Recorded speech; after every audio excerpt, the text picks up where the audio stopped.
ശരി, നീ അപ്പൂനെ ഹോസ്റ്റലാക്ക്. ഞാൻ പോവില്ല വല്ലിച്ച. അമ്മ ഇങ്ങനെ സുഖമില്ലാതെ കിടക്കുമ്പോ എനിക്ക് പോവാൻ പറ്റില്ല. എന്താ അപ്പൂ ഈ പറയുന്നത്? എന്നെ വഴക്ക് പറയല്ലേ വല്ലിച്ച. എനിക്ക് പോയാലും പഠിക്കാനൊന്നും പറ്റില്ല.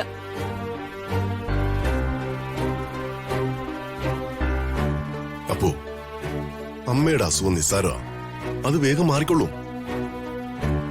എന്നാലും എന്നെ പോവാൻ നിർബന്ധിക്കില്ലേ വല്ലിച്ച.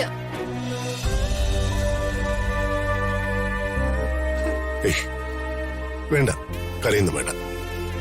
നീ ക്ലാസ്സിൽ പോകണ്ട, പോരെ. മോള് വിഷമിക്കണ്ട, മോളുടെ അമ്മയ്ക്ക് ഒന്നും വരില്ല. വല്ലിച്ച,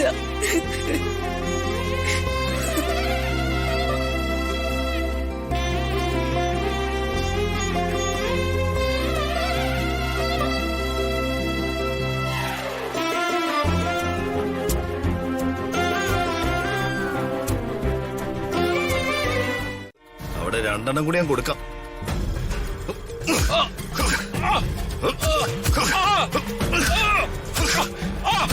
മിണ്ടാതിരിക്കട റാസ്കൽ. എടാ, നീ എവിടേക്കാടാ ഞങ്ങളെ വെട്ടിച്ചു പോയേ? ചോദിച്ചത് കേട്ടില്ലടാ. നീ എവിടേക്കാ പോയെന്ന്? നീ മിണ്ടില്ലല്ലേ? നിന്നെ കൊണ്ട് ഞാൻ മിണ്ടിപ്പിക്കാം.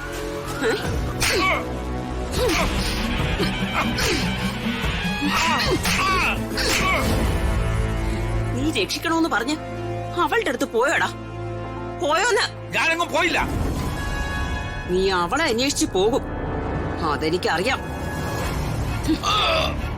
അവളെന്റെ കയ്യില് തൽക്കാലത്തേക്ക് രക്ഷപ്പെട്ടു.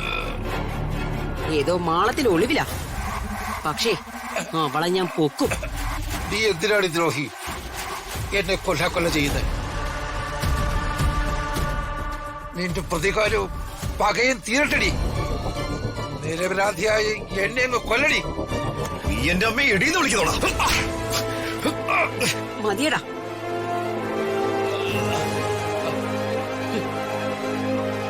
ഇവനെ ഞാനിങ്ങനെ അറവ് കാളയെ പോലെ കൊല്ലാതെ കെട്ടിയിട്ടിരിക്കുന്നതിന് ഒരു കാരണമുണ്ട്. ഇവനെ കൊണ്ടേ ഒരു ഗെയിം നമുക്ക് പ്ലാൻ ചെയ്യണം. അത് കഴിഞ്ഞു മതി ഇവന്റെ മരണം.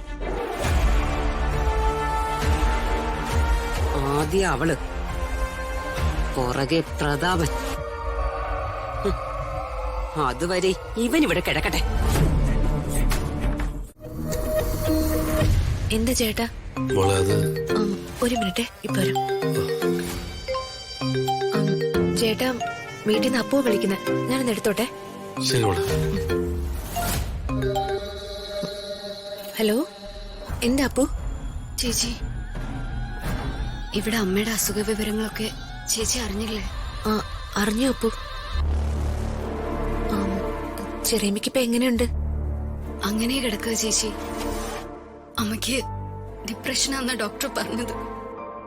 ഡിപ്രഷനോ? അതെ ചേച്ചി, നേരത്തെ അമ്മയ്ക്ക് ഈ അസുഖം ഉണ്ടായിരുന്നെന്നാ അച്ഛൻ പറഞ്ഞത്. ചെറിയ ചെറിയ ഡിപ്രഷനൊക്കെ എല്ലാവർക്കും ഉള്ളതല്ലേ അപ്പു? വളരെ നല്ലൊരു സ്ത്രീയായിരുന്നു യാമിനി മാഡം. അവർക്ക് അസുഖം വന്നല്ലോ ദൈവമേ. അല്ലെങ്കിലും അങ്ങനെയാടി, നല്ല മനസ്സുള്ളവർക്ക് ദൈവത്തിന്റെ പരീക്ഷണങ്ങളേറെ. ചെറിയമ്മയെ കാണിക്കുന്നത് നല്ല ഡോക്ടർ തന്നെയാണോ അപ്പു? അതെ ചേച്ചി, നമ്മുടെ ഫാമിലി ഡോക്ടറിനെ തന്നെയാ.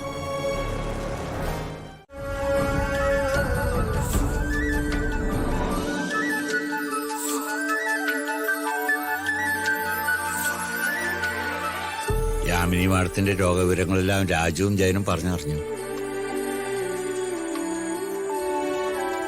സാറ് വിഷമിക്കാതിരിക്കും, അത് മാറും.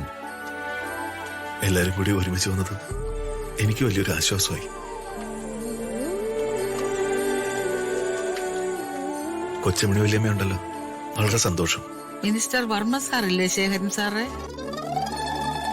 ഉണ്ടല്ലോ, ഏട്ടൻ പവറാവുന്നേ ഉള്ളൂ. രാജുവിനെ വെയിറ്റ് ചെയ്തിരിക്കുക. അപ്പോ ഞാൻ സാറിന്റെ അടുത്തേക്ക് ചെല്ലട്ടെ?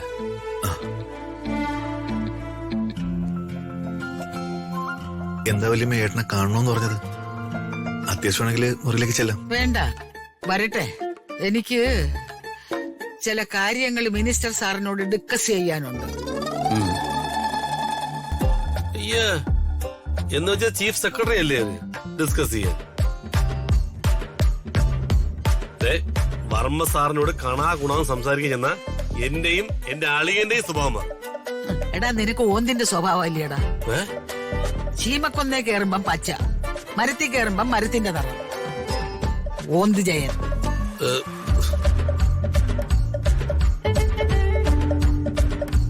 എനിക്ക് വർമ്മ സാറിനോട് ഡിസ്കസ് ചെയ്യാനുള്ളത് നമ്മുടെ റോഡിന്റെ ദയനീയാവസ്ഥയെ കുറിച്ചാണ്. നേരാമണ്ണം പള്ളിക്കൂടത്തിൽ പോവാത്തവരാ ഡിസ്കസ് ചെയ്യാൻ പോണത്. അല്ല, പള്ളിക്കൂടത്തില് 10 വരെ ഞാൻ പോയതാ. പിന്നെ ഒടുവില് ഉപ്പുമാവ് സത്യാഗ്രഹം നടത്തി സ്കൂളിൽ നിന്ന് പുറത്തായി. പുറത്തായത്? അല്ല, ഉപ്പ് സത്യാഗ്രഹം എന്ന് കേട്ടിട്ടുണ്ട്. ഉപ്പുമാവ് സത്യാഗ്രഹം എന്ന് കേൾക്കുന്നത് ആദ്യമായിട്ടാ. എന്താണാവോ ഈ ഉപ്പുമാവ് സത്യാഗ്രഹം? ഉപ്പുമാവ് പ്രതീക്ഷിച്ച പള്ളിക്കൂടത്തിൽ പോകുന്നത് തന്നെ. ഓ, നല്ല കടൽ മണ്ണ് പോലെ ഇരിക്കുന്ന ഉപ്പുമാവ്. ഓ,